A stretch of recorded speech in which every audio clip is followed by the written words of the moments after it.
You ask Tiger to calculate. This deals with long addition.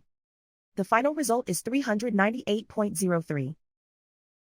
Let's solve it step by step. Rewrite the numbers from top to bottom, align by their place values, put zeros in the blank number places. Add up the digits in each column, from right to left. 0 plus 3 equals 3.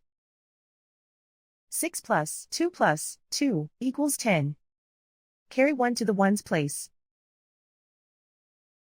1 plus 5 plus 6 plus 6 equals 18. Carry 1 to the tens place. 1 plus 3 plus 0 plus 5 equals 9. 2 plus 1 equals 3.